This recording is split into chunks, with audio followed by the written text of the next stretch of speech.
আসসালামু আলাইকুম বাচ্চারা, তোমাদের বাইরে ভাই। দেখো, রক্ত দ্য ব্লাড অ্যাকচুয়ালি আমি ছোটবেলায় অনন্ত জলিল ভাইয়ের অনেক ফ্যান ছিলাম, কারণ উনি অনেক সুন্দর সুন্দর কমেডি মুভি বানাতে পারতো। যাই হোক, এখন আমাদের হচ্ছে জলিল ভাই যদি হচ্ছে তোমার রক্তের একটা দিত, রক্তের একটা শিরোনাম দিত, কিভাবে দিত? রক্ত দ্য ব্লাড বলতে পারতেন, তাই না? আচ্ছা, যাই হোক, চলো আমরা হচ্ছে জোকস অ্যাপার্ট, আমরা আজকে যে জিনিসটা পড়বো সেটার নাম হচ্ছে কার্ডিয়াক চক্র। কার্ডিয়াক চক্র জিনিসটা কি? যত সহজভাবে আমি তোমাদেরকে উপস্থাপন করতে পারি তত তোমাদের জন্য বেটার। সেই জন্য আমরা হচ্ছে খুব ছোট ছোট ভিডিও বানানোর চেষ্টা করবো, যাতে বাবারা তোমরা বুঝতে পারো। তাহলে চলো আমরা শুরু করছি। কার্ডিয়াক চক্র জিনিসটা কি ভাই? তোমার হার্টের যে ধুকপুকুন তুমি শুনো, সেটা 1 মিনিটে 70 থেকে 80 বার হয়। এখন সাপোজ আমি যদি বলি এটা সুস্থ মানুষের 70 থেকে 80 বার হয়, এই 70 থেকে 80 বারের মিডল পয়েন্টটা হচ্ছে 75। তাহলে আমি যদি বলি ভাই 75 বার হার্টের বিট করতে সময় লাগে 60 সেকেন্ড, তাহলে একবার বিট করতে কতক্ষণ সময় লাগবে? এটা হলো কার্ডিয়াক চক্রের সময়কাল, দ্যাট উড বি 0.8 সেকেন্ড। ভালো কথা। এখন আমার এই 0.8 সেকেন্ডকে অলিন্দ এবং নিলয় দিয়ে আমি দুটো ভাগে ভাগ করতে পারি। অলিন্দের প্রসারণ 0.7 সেকেন্ড, অলিন্দের সংকোচন 0.1 সেকেন্ড, নিলয়ের সংকোচন 0.3 সেকেন্ড, নিলয়ের প্রসারণ 0.5 সেকেন্ড। আচ্ছা, এই পুরো জিনিসটাকে কিভাবে তুমি পরীক্ষার খাতায় লিখবে? দেখো ভাই, আমাদের মেইন উদ্দেশ্য একটাই, এটা তুমিও জানো ভাই, আমিও জানি, সেটা হচ্ছে তুমি কিভাবে সিকিউতে ভালো করতে পারো, তুমি কিভাবে এমসিকিউতে ভালো করতে পারো। আমরা ওই সবগুলো কথা, এটা সিকিউর জন্য কতটুকু লাগবে, তোমার এমসিকিউর জন্য কতটুকু লাগবে, পুরো জিনিসটা তুমি ইজিলি ব্যাখ্যা করতে পারবা যদি তুমি হচ্ছে এইভাবে একটু চিন্তা করো যে ভাই আমি হচ্ছে কেমনে অলিন্দের সংকোচন অলিন্দের প্রসারণটাকে দেখবো, কিভাবে কি করব। ঠিক আছে, এখন প্রথম কথায় আসি যে আমি বললাম অলিন্দের প্রসারণ 0.7 সেকেন্ড। হ্যাঁ, এই জিনিসটা কি হয়? দেখো, সাপোজ আমি হচ্ছে আমার মুখটাকে ফুলাই, তখন তুমি দেখবা যে হচ্ছে বাতাস কোত্থেকে আসলো, লাইক মনে হচ্ছে না বাতাসটা আমি বাইরে থেকে নিয়েছি। কিন্তু খেয়াল করো, আমি যদি ঠোঁট বন্ধ অবস্থাতেও ফুলাই সেম জিনিস হবে, মুখ কিন্তু ফুলতেছে, দেখে মনে হয় না বাতাস আছে। আসলে আমাদের ট্রাকে বা অন্য কোথাও যে ছোট ছোট অল্প একটু বাতাস ছিল, সেই বাতাসগুলো গিয়ে কিন্তু আমার গালটাকে ভরে দিয়েছিল, তাই না? তাহলে ঠিক সেম ওইভাবেই যদি আমরা চিন্তা করি, আমাদের অলিন্দগুলা যখন প্রসারিত হবে, সেইখানে যে নিম্নচাপটা সৃষ্টি হবে সেটা পূরণ করার জন্য তার বাতাস আসতে পারবে না। কি আসতে হবে? রক্তের। কারণ আমরা জানি রক্তনালীর মধ্যে কিন্তু ইউজুয়ালি কোনো বাতাস থাকে না। ভালো কথা। তাইলে দেখো, আমার অলিন্দ প্রসারিত হচ্ছে, ডান অলিন্দ প্রসারিত হচ্ছে বাবা, বাম অলিন্দ প্রসারিত হচ্ছে, এগুলি কিন্তু সাইমultaneous একই সাথে ঘটবে। ডান অলিন্দ প্রসারিত, বাম অলিন্দ প্রসারিত। তাইলে সারা দেহ থেকে রক্ত আসবে ডান অলিন্দে, আর ফুসফুস থেকে রক্ত আসবে বাম অলিন্দে। ভালো কথা। এই জন্য আমরা প্রসারণ এবং সংকোচন বোঝার জন্য কয়েকটা কথা লিখে রেখেছি, খুবই গুরুত্বপূর্ণ, তুমি খুব ইজিলি অ্যান্সার করতে পারবা। প্রসারণে তুমি মনে রাখবা কোথা থেকে রক্ত আসে, কি রক্ত, কত সময়। ভালো কথা। তাহলে এবার দেখো, ডান অলিন্দে কোথা থেকে রক্ত আসতেছে? সারা দেহ থেকে। বাম অলিন্দে কোথা থেকে রক্ত আসতেছে? ফুসফুস থেকে। ডান অলিন্দে কি রক্ত আসতেছে ভাই? কার্বন ডাইঅক্সাইড যুক্ত রক্ত। বাম অলিন্দের প্রসারণে কি রক্ত আসতেছে? অক্সিজেন যুক্ত রক্ত। দুইটাতে কত সেকেন্ড সময় লাগতেছে? 0.7 সেকেন্ড। আলহামদুলিল্লাহ, দেখো তোমার কিন্তু অলমোস্ট 5টা লাইন হয়ে গেছে। তুমি অলিন্দের প্রসারণ নিয়ে কি লিখতা? শেষ। তাহলে অলিন্দ রক্তগুলো নিল। এইবার দেখো, অলিন্দের সংকোচন করবে, খেয়াল করছো? অলিন্দের প্রসারণ 0.7 সেকেন্ড ধরে হয়, অনেকটুকুন টাইম। এরপরে অলিন্দের সংকোচন করবে। এই অলিন্দের সংকোচন থেকেই তোমার এই টপিকটা তোমাদের কঠিন লাগা শুরু করে, যেখানে আসলে হইতেছে কি। দেখো, অলিন্দ রক্ত পাচ্ছে, অলিন্দ রক্ত পাওয়ার সাথে সাথে একটা চাপ দিয়ে রক্তটাকে নিলয়ে পাঠাই দিবে। কিন্তু এখানে একটা ব্যাপার আছে, লাইক ধরো আম্মা বিরিয়ানি রান্না করছে, তেহারি কিছু একটা রান্না করছে, তুমি হচ্ছে তোমার পেটে প্রচন্ড ক্ষুধা, তুমি দুম করে গেছো, যাওয়ার পরে কিন্তু তুমি সাথে সাথে 3-4 নলা খুব তাড়াতাড়ি নাও। যখন ক্ষুধাটা একটু কোয়েন্স হওয়া ট্রাই করে, কোয়েন্স হওয়ার মতন অবস্থায় চলে যায়, তারপর তুমি একটু আস্তে আস্তে খাওয়া শুরু করো। ব্যাপারটা ঠিক সেম এরকম ভাই। অলিন্দ রক্ত পাইছে, পাওয়ার সাথে সাথে সজোরে রক্তকে চাপ দিয়ে নিলয়ে পাঠায় দেয়। ওইটারে আমরা বলি ডায়নামিক ফেজ। কি বলি? Dynamic phase. যেমন অ্যাট্রিয়াল সিস্টলে দুটো অবস্থা হয়, একটা হচ্ছে ডায়নামিক আর আরেকটা হচ্ছে অ্যাডায়নামিক। ঠিক আছে, তাহলে একটা হচ্ছে ডায়নামিক আর একটা হচ্ছে অ্যাডায়নামিক ফেজ। অ্যাডায়নামিক ফেজে 0.05 সেকেন্ড সময় লাগে, আর ডায়নামিক ফেজেও 0.05 সেকেন্ড সময় লাগে। তার মানে দেখছো অবস্থা 0.1 সেকেন্ডেরও দুইটা ভাগে ভাগ করছে। মানে কি? প্রথমে অলিন্দ রক্ত পাওয়ার পর সজোর একটা চাপ দিয়ে এই যে ট্রাইকাসপিড আর বাইকাসপিড কপাটিকাটাকে খুলে ডান অলিন্দ থেকে রক্ত ডান নিলয়ে চলে আসে, বাম অলিন্দ থেকে রক্ত বাম নিলয়ে চলে আসে। ভালো কথা। এরপর এই রক্তটা ডান অলিন্দ থেকে যখন ডান নিলয়ে গেছে, বাম অলিন্দ থেকে বাম নিলয়ে গেছে, তুমি বর্ণনাটা কেন লিখবা? কোথায় রক্ত যায় ভাই? ডান অলিন্দ থেকে রক্ত গেছে ডান নিলয়ে, বাম অলিন্দ থেকে রক্ত গেছে বাম নিলয়ে। ডান অলিন্দ থেকে ডান নিলয়ে রক্ত যেতে কতক্ষণ সময় লাগছে? 0.1 সেকেন্ড। বাম অলিন্দ থেকে রক্ত বাম নিলয়ে যেতে কতক্ষণ সময় লাগছে ভাই? 0.1 সেকেন্ড।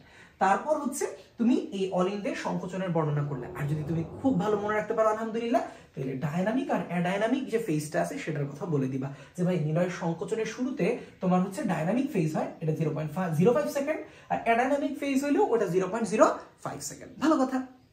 এবার আসো, তারপরে আমরা করবো নিলয়ের প্রসারণ আর নিলয়ের সংকোচন। ভাই এই জায়গাটা প্রচন্ড গুরুত্বপূর্ণ।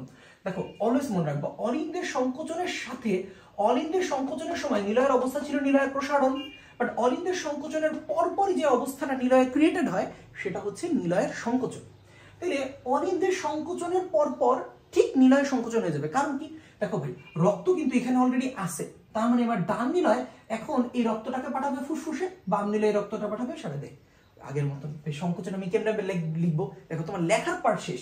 কোথায় রক্ত যায় ভাই, ডান নিলয় থেকে রক্ত যাবে ফুসফুসে, বাম নিলয় থেকে রক্ত যাবে কই, সারাদিকে। দেখো তোমার মোটামুটি এই দুইটা লাইন কিন্তু কনফার্ম।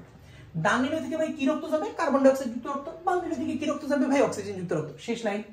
কতক্ষণ সময় লাগে ভাই, 0.3 সেকেন্ড। এবার চলো লাভের ব্যাপারটা ক্লিয়ার করি। লাভ কি জিনিস, লাভ একটা হার্টের শব্দ, বাট বিশ্বাস করো ভাই তোমার যদি হচ্ছে তুমি স্টেথোস্কোপে যে এখানে এখানে এইভাবে ধরার ট্রাই করো তো বুকের মধ্যে, তোমরা ফুসফুস আওয়াজ শোনো। আসলে হার্টের কিন্তু আমরা পাই না, আমরা যেটা পাই সেটা ফুসফুস। হার্টের বিট বোঝো একটু টাফ, হার্টের আওয়াজটা বোঝো একটু টাফ, এটা ইনশাআল্লাহ তোমরা মেডিকেলের ফার্স্ট ইয়ারে যখন যাবো তখন দেখতে পাবা। দেখো ভাই আমাদের হচ্ছে নিলয়ের সংকোচন হইল, ডান নিলয় থেকে রক্ত চলে যাবে আমার ফুসফুসে। যখন যাবে তখন কিন্তু এই যে দুটো সেমিলুনার কপাটিকা, যেটা তোমরা অ্যাওরটিক আর পালমোনারি কপাটিকা বলেছিল, এটা কিন্তু ধুম করে খুলে ফেলছে। এটারে যখনই খুলে ফেলছে তখন কিন্তু তোমার এইটারে খুলে ফেলার পরে তারপর হচ্ছে ডান নিলয় থেকে রক্তটা যেতে পারছে ফুসফুসে, বাম নিলয় থেকে সারা দিয়ে। ওই সময় একটু ভাবো তো ভাই, ওই সময় যদি আমার এই অলিন্দ নিলয়ের মাঝখানের কপাটিকা, মানে সোজা বাংলায় ট্রাইকাসপিড আর বাইকাসপিড কপাটিকা, এই দুটো যদি খোলা থাকতো, রক্ত এইখান থেকে আবার এই পথে চলে যেত না, ঝামেলা হয়ে যেত একটা। সেই জন্য সাথে সাথে ট্রাইকাসপিড আর বাইকাসপিড কপাটিকা বন্ধ হয়েছে। ট্রাইকাসপিড বাইকাসপিড কপাটিকা বন্ধ হইলে একটা আওয়াজ হয়, সেই আওয়াজটার নামই হচ্ছে ভাই লাভ। তাহলে মনে রাখলাম নিলয়ের সংকোচনে আমি শব্দ পাই লাভ। এই সময় কোন কপাটিকা খোলা থাকে, সেমিলুনার, আর কোন কপাটিকা বন্ধ থাকে, ট্রাইকাসপিড বাইকাসপিড। কার জন্য আওয়াজ হবে, অলওয়েজ মনে রাখবো দরজা বন্ধ করার জন্য আওয়াজ হবে, খোলার জন্য আওয়াজ হবে না। ভালো কথা। এই নিলয়ের সংকোচনের পরপর নিলয়ের প্রসারণ শুরু হয়ে যাবে। একটু খেয়াল করো, নিলয়ের সংকোচন হয়েছে 0.3 সেকেন্ড, এরপরেই কিন্তু ভাই নিলয়ের প্রসারণ। নিলয়ের প্রসারণের সময় অলিন্দ কি স্টেটে ছিল, প্রসারণ। নিলয়ের যতক্ষণ প্রসারণ হয়েছে অলিন্দ কিন্তু বেশিরভাগ সময় প্রসারণ অবস্থায় ছিল, শুধু একটা সময়ে গিয়ে অলিন্দের সংকোচন অবস্থা ছিল। এখন নিলয়ের প্রসারণ সোজা কথা আগে বর্ণনা করে নেই, তারপরে ভেজালের কথা বলতেছি। দেখো ভাই নিলয়ের প্রসারণ যখন হবে তখন তুমি আগের মতন ওই যে সেম কথা ভাই, কোথা থেকে রক্ত আসে, তাহলে নিলয় থেকে ডান নিলয় কোথা থেকে রক্ত আসছে, ডান অলিন্দ, বাম নিলয় কোথা থেকে রক্ত আসছে, বাম অলিন্দ। দেখো দুইটা লাইন শেষ। কি রক্ত, ডান নিলয় আসছে কার্বন ডাই অক্সাইড যুক্ত রক্ত, বাম নিলয় আসছে কি রক্ত, অক্সিজেন। তুমি এখন বুঝো ভাই এখানে কতক্ষণ সময় লাগছে, 0.5 সেকেন্ড। এবার চলো তোমার এই লাভ ডাবের আওয়াজটা তুমি বুঝে ফেলবে যে ভাই ডাব জিনিসটা কি। ইমাজিন করো দুইটা নিলয় খুব সুন্দর মতন প্রসারণ করতেছে, দুইটা নিলয় প্রসারণ করতেছে, তাহলে নিলয়ের প্রসারণের সময় কিন্তু অলিন্দ থেকে রক্ত আসবে, তাই না? তাহলে অলিন্দ থেকে যখন রক্ত আসবে তখন একটা কথা, এই সময়টায় ডান নিলয়েও রক্ত থাকে, আমার বাম নিলয়েও রক্ত থাকে, তাই তো?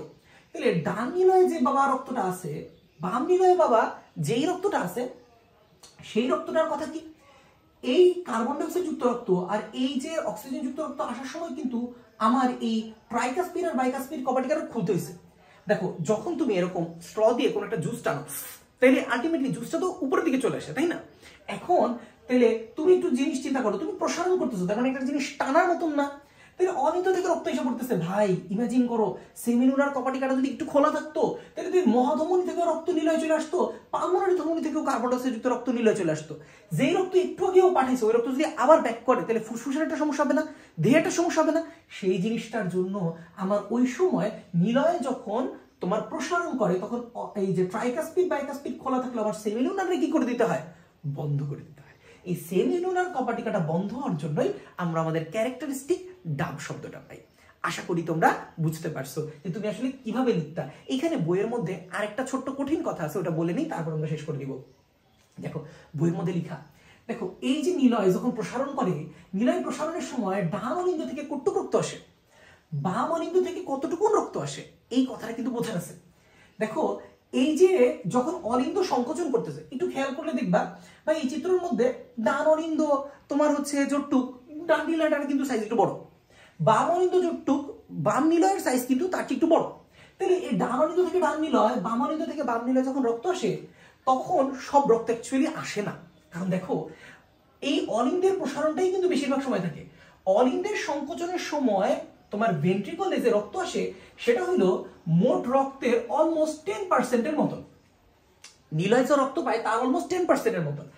বাকি যে 90% রক্ত আছে সেটা আসলে অলিন্দের প্রসারণের সময় আসে। কারণ অলিন্দ যখন প্রসারণ করতে থাকে, অলিন্দের প্রসারণের সময়টাই কিন্তু ভাইয়া নিলয়েরও কি প্রসারণ। তার মানে ওই যে অলিন্দের রক্ত আসতেছে, অলিন্দের সময় কিন্তু নিলয়ের যে বাকি 90% যে ব্লাড আছে সেই ব্লাডটা নিলয় পাওয়া যায়। এটাতে না মাঝে মধ্যে একটু কিছু কিছু বই কনফিউশন আছে। যেমন অনেক বই বলছে অলিন্দের সংকোচনের সময় নিলয় 30% রক্ত পায়, অলিন্দের প্রসারণের সময় বই 70% রক্ত পায়। ওই খুব কাছাকাছি কথা। আসলে তুমি বলতে পারো ভাই 90 আর 70 কেমনে কাছাকাছি হইলো, কারণ এই পুরো জিনিসগুলো কিন্তু ভাই খুব অল্প সেকেন্ডে হয়েছে। তোমার দেখো 1 সেকেন্ডেরও আমরা ফ্র্যাকশন করতেছি, তাহলে সেইখানে কিন্তু এই পার্সেন্টেজগুলো ভালো বোঝা যায় না। আশা করি তোমরা বুঝতে পেরেছো ভাইয়া। হৃৎপিণ্ড আকার চিত্রটা বা হৃৎপিণ্ড আকার ভিডিওটা সহজ করে আমি হচ্ছে খুব ইজিলি যে আঁকার জন্য আমরা যে মেকানিজমে আঁকছি, এটা আমরা সিআইডি ফর্মুলা বলি, এইটার একটা ভিডিও আমি হচ্ছে কমেন্ট বক্সে দিয়ে রাখবো, তোমরা দেখবা। কোনো সমস্যা হইলে অবশ্যই আমাদেরকে জানাবা। আর যদি এই চক্রটা বুঝতে না পারো, 10 মিনিট ব্যয় করতে আর কি লাগে, চক্রটাকে আরেকবার একটু রিওয়াইন্ড করো, আরেকবার একটু দেখো, আশা করি তোমরা বুঝতে পারবা। ঠিক আছে বাবারা, ভালো থাকো, সুস্থ থাকো। আজকের মতো বিদায় নিচ্ছি। আসসালামু আলাইকুম রহমতুল্লাহ।